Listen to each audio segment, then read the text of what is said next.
Hello everyone, study stick channel पर आप सभी का स्वागत है। दोस्तों, इन दिनों इंटरनेट पर लोग एआई के ज़रिए अपनी फ़ोटोज़ को अलग लुक दे रहे हैं। कोई विंटेज बना रहा है तो कोई ओल्ड मनी लुक दे रहा है। लेकिन क्या अपनी पर्सनल फ़ोटोज़ को एआई के साथ शेयर करना सेफ़ है? जेमिनी नैनो बनाना ट्रेंड ने तो ऐसा रिकॉर्ड बनाया कि सिर्फ इस ट्रेंड की वजह से ही प्ले स्टोर पर चैट जीपीटी को भी पीछे छोड़ दिया है। दोस्तों, प्राइवेसी को लेकर भी कई सवाल उठ रहे हैं। क्या एआई टूल्स में अपनी फ़ोटोज़ अपलोड करना सही है?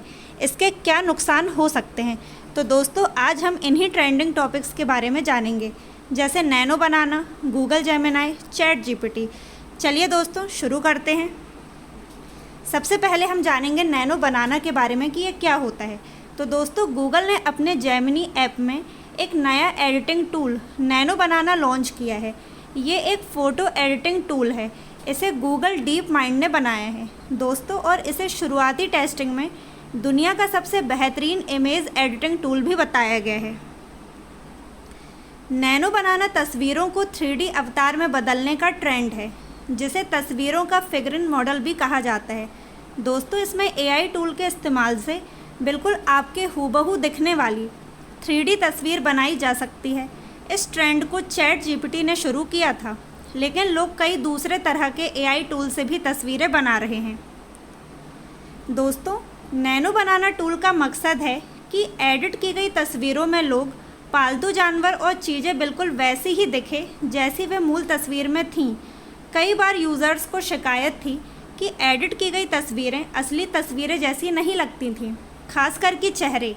नैनो बनाना ऐप की मदद से आप अपने फ़ोटो में हेयर स्टाइल बदल सकते हैं। चाहे तो अपने पालतू जानवर को तस्वीर में कोई कॉस्ट्यूम भी पहना सकते हैं। दोस्तों, अब हम जानेंगे गूगल जेमिनी के बारे में। गूगल जेमिनी एक शक्तिशाली टूल है जो डेटा विश्लेषण और विजुअलाइजेशन को सरल बनाता है। दोस्तों, ये टेक्स्ट, कोड, इमेज, ऑडियो और वीडियो सहित विभिन्न प्रकार की जानकारी को समझ सकता है, उनके बीच संबंध स्थापित कर सकता है और प्रतिक्रिया भी दे सकता है। अपने शुरुआत से ही गूगल जेमिनी ने महत्वपूर्ण विकास किया है। दोस्तों, गूगल जेमिनी डेटा विश्लेषण में महत्वपूर्ण भूमिका भी निभाता है। ये तस्वीर को अपलोड करके ये बता सकता है कि उसमें क्या हो रहा है। दोस्तों, ये गूगल के अन्य ऐप्स जैसे जीमेल, गूगल कीप के साथ काम कर सकता है।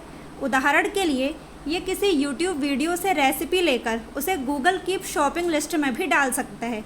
ये किसी वीडियो को देखकर उसका सारांश बना सकता है या उससे जुड़े सवालों के जवाब भी दे सकता है।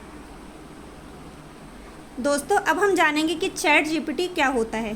तो देखिए, चैट जीपीटी का full form chat generative pre-trained transfer होता है। इसे 30 नवंबर 2022 को लॉन्च किया गया था। ये ओपन एआई के द्वारा डेवलप किया गया है। चैट जीपीटी एक तरह का चैटबॉट है जो कोई सवाल पूछे जाने पर आपको असिस्टेंट की तरह उसका आसान जवाब ढूंढ कर देता है। दोस्तों, ये एक तरह का एक्सपर्ट है जिसका कम्युनिकेशन स्किल शानदार होता है, लेकिन ये कोई इंसान नहीं होता, बल्कि ये कंप्यूटर प्रोग्राम होता है जो आपके सवालों का जवाब देने के लिए पूर्व तैयार किए गए डेटा और इन्फॉर्मेशन का उपयोग करता है। दोस्तों, एक वर्चुअल असिस्टेंट हम इसे मान सकते हैं जो आपके सवालों के जवाब देता है, जैसे कि आपके दोस्त या परिवार के सदस्य देते हैं, लेकिन ये किसी इंसान की तरह नहीं होता है। ये एक कंप्यूटर प्रोग्राम है जो टेक्स्ट मैसेज के माध्यम से वर्चुअल गाइड की तरह आपके सवालों के जवाब देता है। दोस्तों, अब यदि हम बात करें कि हम इससे क्या सावधानी रख सकते हैं, तो आप अपनी व्यक्तिगत तस्वीरें एआई मॉडल्स पर अपलोड करने से बचिए। जी हाँ दोस्तों, जब आप अपनी तस्वीरें एआई मॉडल्स को भेजते हैं तो आप उस पर अपना कंट्रोल खो देते हैं। आपको नहीं पता होता कि आपकी तस्वीरें कहाँ और कैसे स्टोर हो रही हैं। भले ही प्लेटफॉर्म सुरक्षा का वादा करे, लेकिन डेटा लीक और हैकिंग जैसी घटनाएं हमेशा ही हो सकती हैं। आपकी निजी तस्वीरें पहचान, चोरी, धोखाधड़ी या उससे भी बुरे इस्तेमाल के लिए उपयोग की जा सकती हैं। तो दोस्तों, आपको ये जानकारी कैसी लगी हमें कमेंट बॉक्स में बताइए और इसे अपने दोस्तों के साथ भी ज़रूर शेयर कीजिए। Thank you. Like, share and subscribe.